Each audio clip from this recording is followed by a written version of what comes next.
Madame la maire, monsieur le préfet de police, cette communication sur la propreté, devrions-nous dire sur la saleté de Paris, est en passe de devenir un marronnier. Vous nous promettez que tout va changer, que tout va aller mieux, qu'enfin Paris va redevenir belle. La réalité vous rattrape et vous dépasse. Le premier plan propreté a mis 2 ans à être présenté, après avoir été promis. Il ne vous a fallu que 2 mois pour reconnaître qu'il était insuffisant et vous nous aviez rarement habitués, il faut le dire, à autant de franchise. Dès le mois d'avril dernier, donc, vous annonciez que des mesures complémentaires seraient rapidement présentées. Les Parisiens ont pourtant attendu 1 an supplémentaire. Remarquez, ça fait déjà 16 ans qu'ils attendent que quelque chose bouge en matière de propreté. Vous aussi, Madame la maire, vous succombez à l'ère de la post-vérité. Dans un texte qui nous a semblé écrit à la va-vite, vous nous décrivez un Paris bien éloigné de celui ressenti par les Parisiens, ces derniers étant, selon vous, de moins en moins insatisfaits. Ça, c'est un beau tract pour la déconnexion de la classe politique de la réalité quotidienne. Après 7 ans d'absence, vous proposez de remettre en place un baromètre de la propreté, supprimé à l'époque parce qu'il avait le tort de donner corps à l'échec de cette politique sur la propreté. Nous n'avons pas, nous, besoin de baromètre pour savoir que la propreté n'est pas assurée à Paris. C'est le sujet numéro 1 dans les interpellations des Parisiens dans nos permanences ou dans les mairies d'arrondissement. Nous ne sommes plus dans l'exaspération, mais dans l'indignation, voire dans la colère, et depuis de longues années déjà. Alors cette colère est d'autant plus légitime que vous ne manquez pas, dans le même moment, d'étouffer les Parisiens sous les taxes et les redevances en matière de propreté. Vous prenez d'ailleurs de grandes libertés avec la légalité en continuant de collecter une taxe d'enlèvement des ordures ménagères bien plus élevée que ce que vous dépensez pour la collecte. Les Parisiens ont ainsi subi une augmentation massive de la taxe de balayage sans réelle amélioration. Au total, le service technique pour la propreté de Paris engrange 555 millions et quelques de recettes en 2015 pour 271 millions et quelques de dépenses. C'est la moitié. Où donc va l'autre moitié? Tout simplement financer votre incurie budgétaire. Qu'importe si les rues de Paris sont sales, pourvu qu'il y ait des nuits de débat, qu'on distribue aux Parisiens des graines, des bulbes et des coccinelles.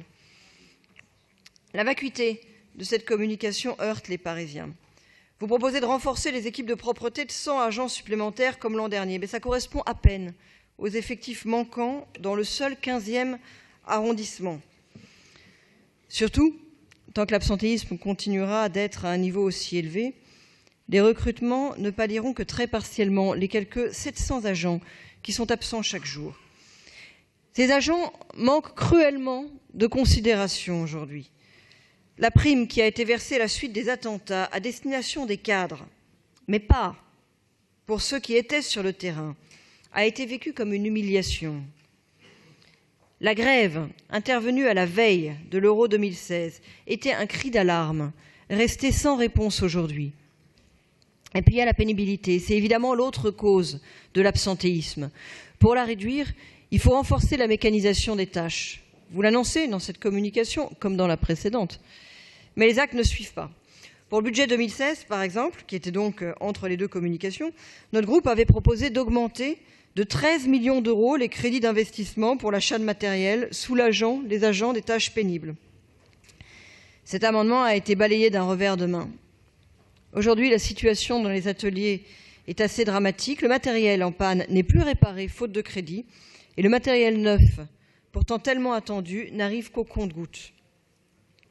Alors quand la maire de Paris est absente sur la propreté, les rats dansent. Ça fait 6 mois que le square de la Tour Saint-Jacques, non, c'est pas très joli en fait. D'ailleurs, on a mis des palissades pour qu'on ne voit pas. Le square de la Tour Saint-Jacques est fermé au public pour sa dératisation. 6 mois pour dératiser le square. À ce rythme-là, les rats ont de beaux jours devant eux. Il n'est pas étonnant de constater que les ventes de raticides explosent à Paris. Oui, les Parisiens essayent de s'organiser. Là aussi, les annonces se heurtent à la réalité implacable de vos actions. Le service en charge de l'éradication des rats subit des restrictions budgétaires depuis plusieurs années et ses effectifs demeurent insuffisants. 50 agents dératiseurs pour tout Paris. Mes chers collègues, la seule réforme qui permettrait de changer les choses à Paris, c'est de donner plus de pouvoir aux maires d'arrondissement. C'est le sens du vœu que nous avons déposé. Et d'ailleurs, lors de la précédente communication, vous annonciez qu'à la faveur de la réforme du statut de Paris, vous demanderiez plus de pouvoir pour les maires d'arrondissement. Oh, comme c'est curieux. Alors ça ne s'est pas passé comme ça. Vous avez fait battre tous nos amendements allant dans ce sens.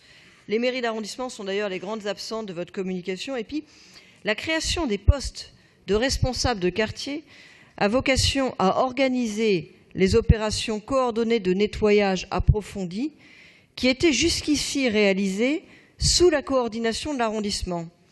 Autrement dit, c'est une nouvelle preuve de votre centralisme archaïque. Et pourtant, ce sont bien les arrondissements qui forment l'échelon pertinent pour une politique de propreté au plus près des besoins et surtout réactive.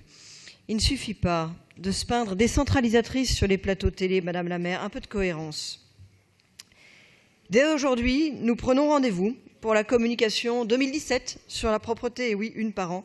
Mais d'ici là, une mission d'information se sera tenue sur le sujet à la demande de notre groupe. Florence Berthoud y reviendra tout à l'heure. Cette mission débouchera, nous le souhaitons, sur des solutions à mettre en œuvre sans délai afin qu'enfin la propreté de Paris soit assurée. Je vous remercie.